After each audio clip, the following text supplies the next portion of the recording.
Oh, well hello there. What's up, old lady? It's me, Nobody. As I rush to do a video of the new Shadow of the Erdtree DLC, because I'm a hard-working man, I noticed there was aspects of that video that I just didn't notice before, and some things I just got plain wrong. Yeah, that's right.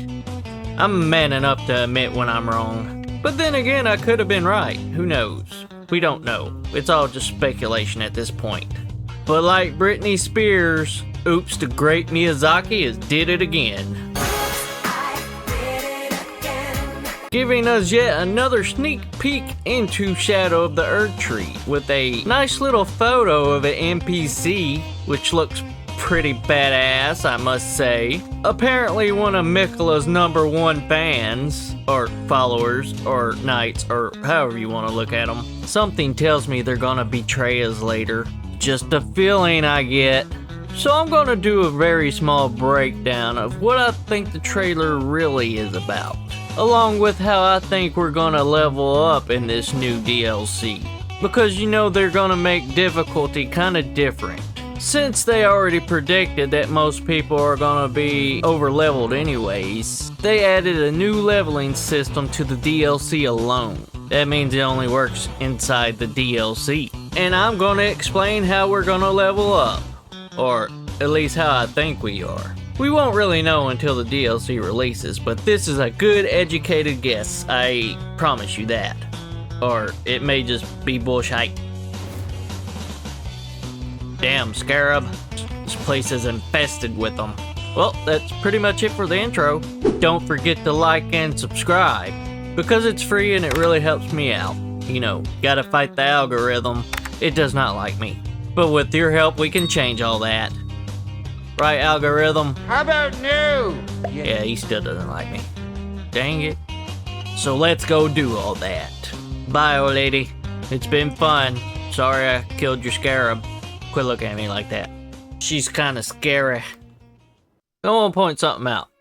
For the opening scene of the trailer, we get a figure with long hair holding up what is possibly the Elden Ring or the new Elden Ring with ridiculously long hair just blowing in the wind, okay? I thought this was Miquela for the simple fact that whoever it is topless. And I thought to myself, Miyazaki wouldn't do Marika that way, even if it is from behind.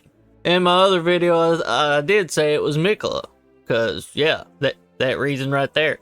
But the bracelets apparently are Marika's, so everybody's saying it's Marika. Which it could be if this scene is depicting the beginning of everything. As for the video, we really don't know. It's all just speculation. But as we see the hand pulling that strand of hair or whatever it is out of that dead body, we notice the bracelet on the wrist of the person. The same kind of bracelet Marika wears. When she is being depicted in the crucified state that she's in, you can clearly see the same bracelets here. So this first scene may be the birth of Marika and the birth of the Elden Ring. But as she's stepping out into the light, she's leaving her other self behind, which may just be the Gloam-Eyed Queen. And when she holds up what may just be the Elden Ring, you hear a faint beast roar in the background, which could be the Elden Beast itself.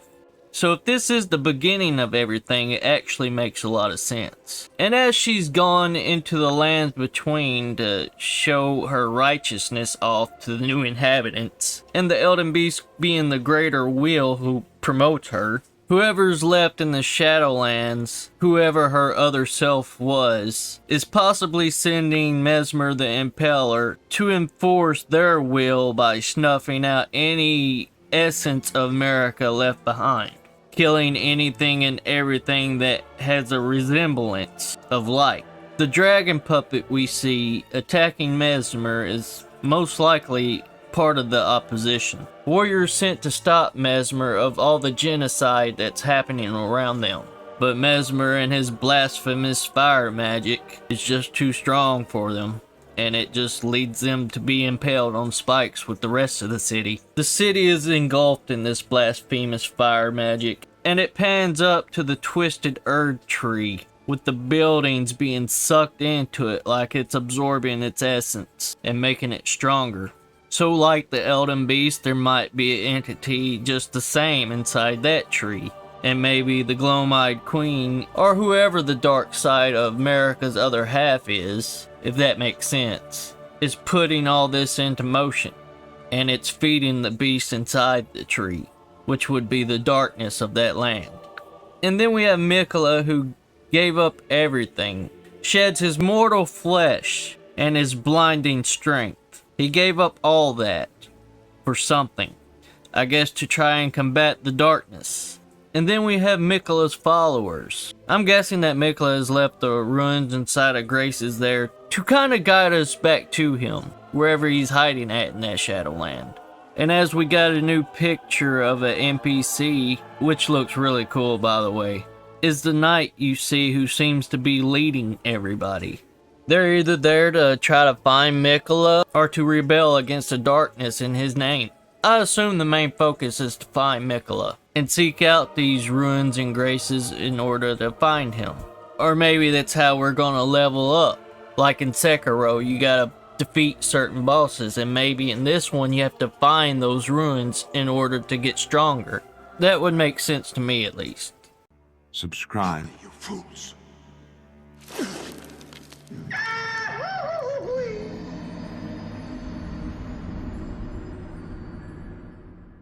In one of his past interviews, Miyazaki addressed the difficulty in Shadow of the Erd Tree. He explained how he already thought about the difficulty and how he was going to bring that feeling of accomplishment back to players who have already beat the game and were already high level. And what he has chosen to do is implement a new system into the DLC. So as soon as you step into those lands, that system will be put into place and you will have to do certain things in order to level up.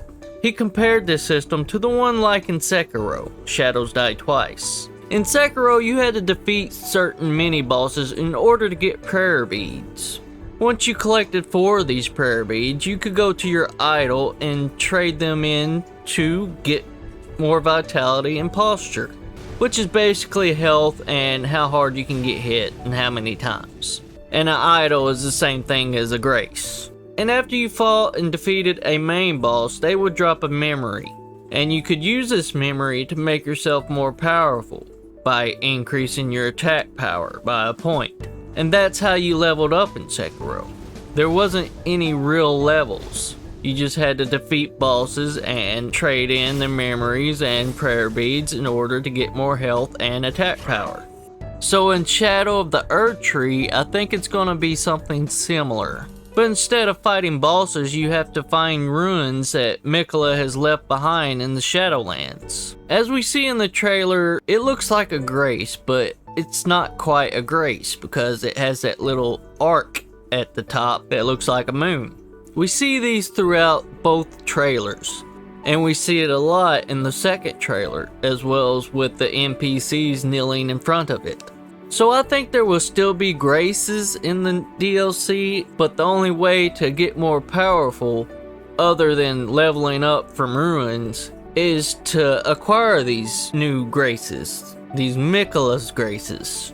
And I'm sure they're scattered about, hidden behind certain bosses, and the only way you can get to them to access them is to defeat those bosses. Some will be easily accessed and others will not. You know Miyazaki, he's a tricky devil, so there's no real way of knowing until the DLC drops. But I'm pretty sure the DLC will be as difficult, if not more difficult, than the endgame of Elden Ring. Think Farum Azula, only a slight bit harder. That's probably the level of difficulty we're gonna get with Shadow of the Erd Tree, at least at the start. But I assume the difficulty is gonna increase from there, only by a lot.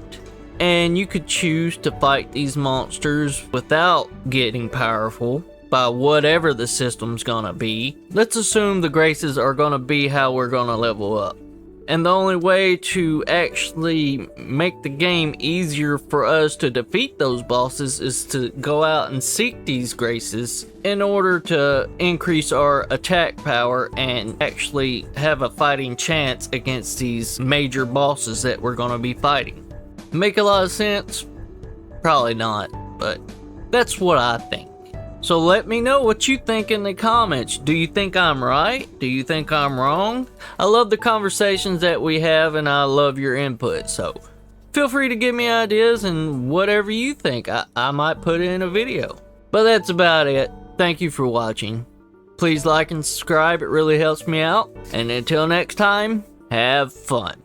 Did you enjoy this video? Consider subscribing to the main channel at Mr. Nobody Elden Souls where it's more focused on invading, or the second channel at Nobody Elden Things where its focus is on helping and will be the main hub for invading for dummies. Subscribe to both and I promise you will not be disappointed. Thank you for watching, my tarnished, and we will see you next time.